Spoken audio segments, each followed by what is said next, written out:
I love practicing with a metronome, but are there other ways to practice time by yourself? So English is what's called a stress-timed language, which means that the amount of time between each stressed syllable is relatively consistent depending on your accent and whether or not you're a native speaker. So check this out. Cats chase rats.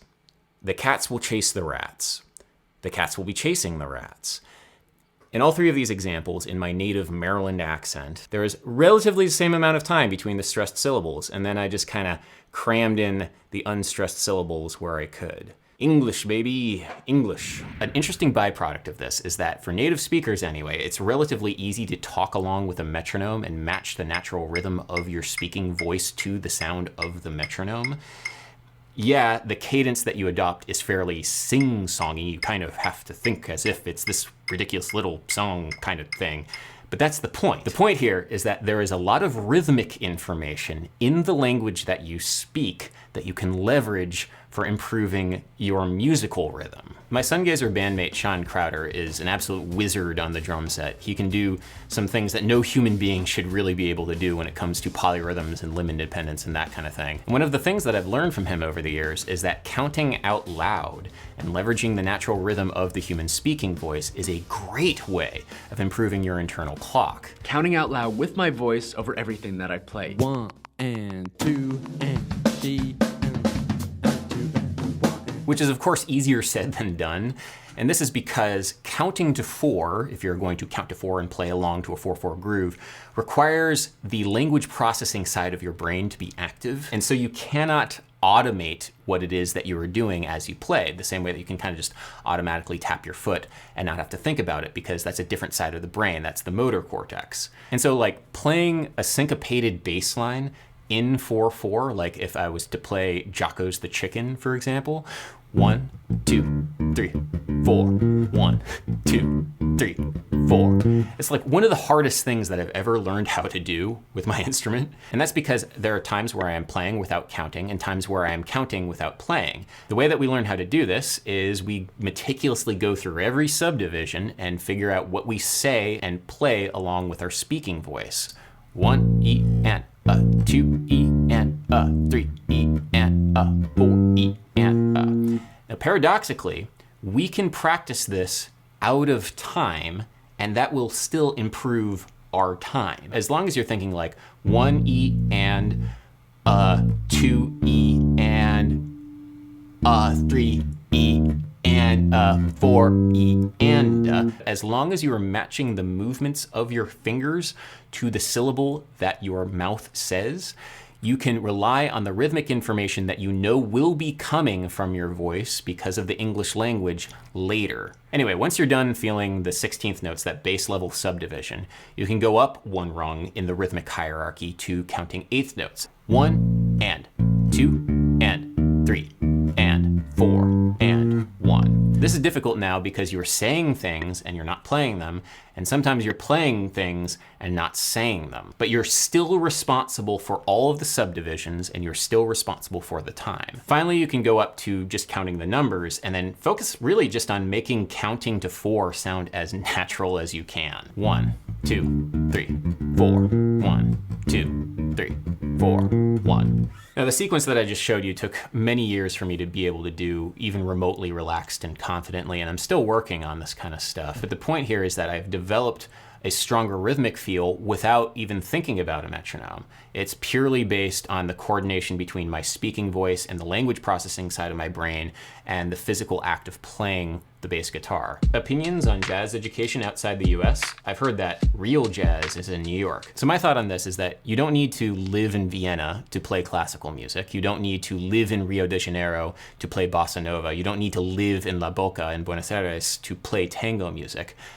But it certainly would help to understand aspects of the music, like technical aspects of the music and also social aspects of the music, to at least go to those places. Like for me, for example, I went to Leipzig in Germany a couple of years back to check out some Bach. I went with Mary Spender. We went to the Bach Museum. We went to the Thomaskirche, where Bach worked for the last 30 years of his life. And I checked out a lot of Bach while I was there. And I love Bach's music, but for me, it was always like, this very austere thing. We studied Bach in school. You appreciate all of the like inner mechanisms and the workings of the counterpoint and all of that good stuff. But when you actually go to where Bach lived and worked and where there is a living tradition of his music, you realize that it is very different.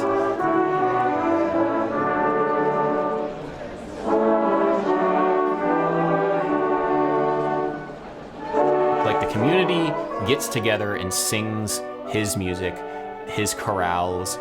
There is much more of this communal vibe. It is for the people. It is not this austere, cerebral thing. It's very much a community religious experience. Like where you go to listen to Bach is in a church. And it's really something, honestly, to be there in that church and hear this music that I have a personal relationship to, but I finally get because I hear the acoustics of the actual church that Bach worked in, and you understand why he arpeggiated the chords a certain way. Like the architecture of the buildings in which he worked and the community for which he wrote his music, everything comes together in a way that I think is absolutely essential if you are going to play his music, to at least come and reckon with. So all that to say, I think if you're going to play jazz music, especially if you're going to play jazz music for a living, especially if you're going to teach jazz music, you should at least go to New York and check out jazz there, because there has been an unbroken living tradition since the beginning of jazz in New York, from all of the great jazz masters, Charlie Parker, Miles Davis, John Coltrane, etc.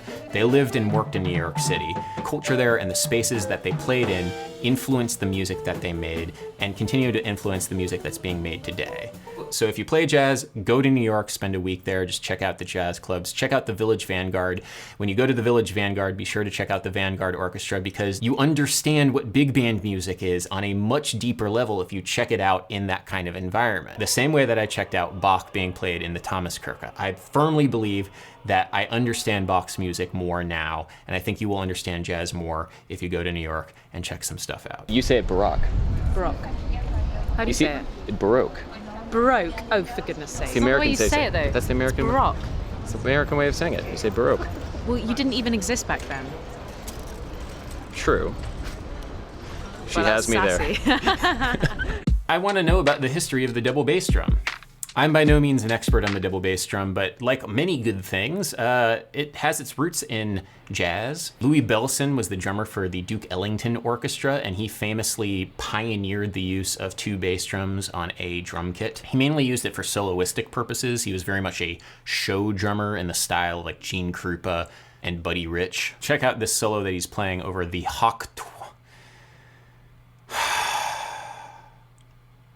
The Hawk Talks, a tune by the Duke Ellington Orchestra.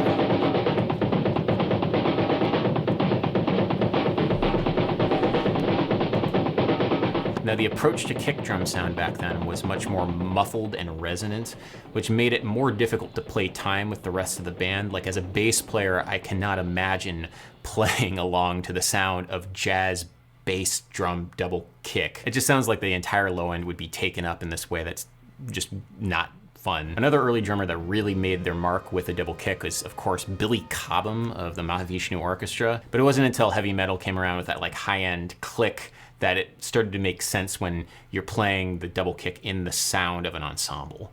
What's your take on the Finale shutdown? This news is a bit old, but it was like very industry rocking. Finale, which is one of the music notation softwares that like is integral to Broadway and also like film scoring in Hollywood. All of the professionals in those worlds use Finale. The parent company Make Music announced that Finale would not be supported anymore.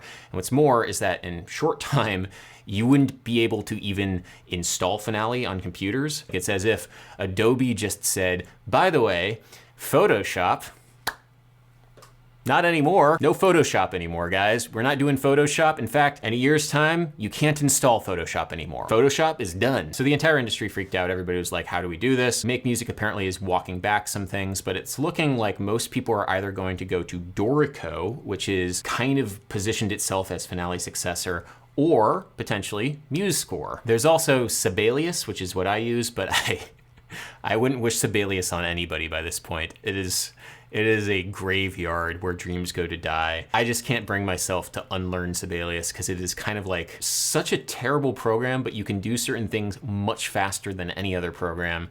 And so it's so hard to turn off that side of the brain, which is like, I could just work faster in Sibelius than what I'm trying to do in MuseScore right now. I have never been able to get to the point where I can work as fast in MuseScore as I can in Sibelius, and it's really annoying. But yeah, anyway, what was your experience at Radar like?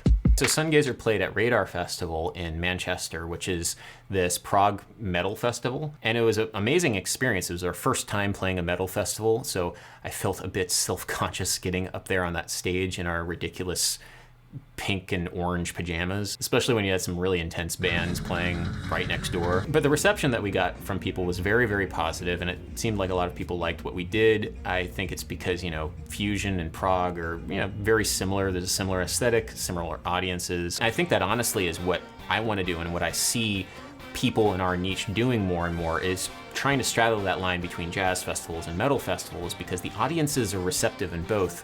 And I think there can be more to, you know, tie those two communities together. I think we're going to be doing a lot more of that kind of thing in the future, so stay tuned. How do you get your bass to sound like that on Against the Fall of Night? So Sungazer has a new album out called Against the Fall of Night, and on the title track, I use 3 separate octave pedals. We have the Tim LaFave signature 3-leaf audio octave pedal. This guy is the one that I use generally when touring live. It has this really warm synth texture that tracks very, very nicely.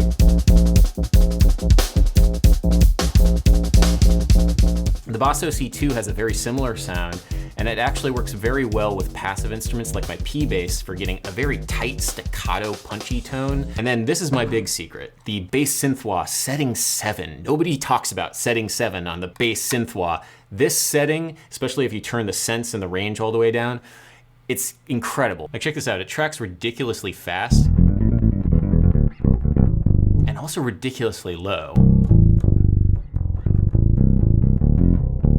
Such an interesting, grimy sound. This thing, I think I bought for $50 like, you know, 12 years ago. The downside of it is that you have almost no control over the volume. It is significantly hotter than Unity. But I freaking love it. Why high C instead of low B? I started stringing my Kiesel with a high C string instead of the low B. This is up a fourth. You can play more melodically, you have more chordal vocabulary, like certain chords just sound a lot better with this kind of tuning than on a regular 5-string. You know, and it still sounds like a bass guitar, right? It doesn't sound too guitar-like, it sounds nice and full and rich and bassy. It's this nice instrument between the two where I can express certain vocabulary that I wouldn't be able to express as easily on a regular 5-string.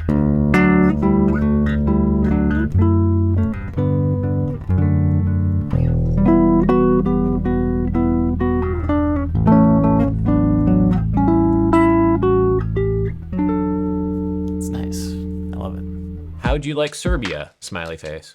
Yeah, Serbia was amazing. We played a pretty intense gig in Belgrade where Lufthansa ended up like losing literally all of our luggage. But we pulled through, we ended up playing an amazing gig. The audience was like really pumped about everything. And yeah, I had such a great time in Belgrade. One of my favorite things about Belgrade was that every restaurant we went, at least in the downtown area that we were staying in, there were different bands playing like everywhere we went, which is, I don't know, just it was such a fun vibe to have music in the air.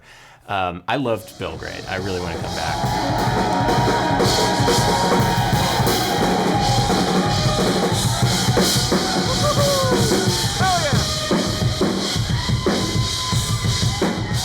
Are you going on tour anytime soon? Why, yes, Brian, we are. Sungazer is going on tour this fall. We're playing not only all over Europe, but we're playing all over the United States and Canada. You can check us out when we come through. Now, one place that we're excited to finally play is the Crocodile Cafe in Seattle. We were going to play there last year on our tour opening up for Plenty alongside Jakub Szczytecki, but that gig unfortunately had to be rescheduled at the last minute. So we're excited to finally get to play there, make our triumphant return to Seattle, and play the Crocodile Cafe, which is, fun fact, the venue where the 1990s Seattle alt-rock band Harvey Danger, famous for their hit Flagpole Sitta, got their start. It was, quote, the first place we felt like we were a real band. So who knows, maybe Sungazer, my instrumental jazz fusion band, will get our big break at the Crocodile Cafe. Now, the lead singer of Harvey Danger, and also music journalist Sean Nelson, has started a podcast called The Wonder of It All, about moments of conspicuous breakthroughs or big breaks. You know, it's easy to see breakthroughs of artistic success and commercial success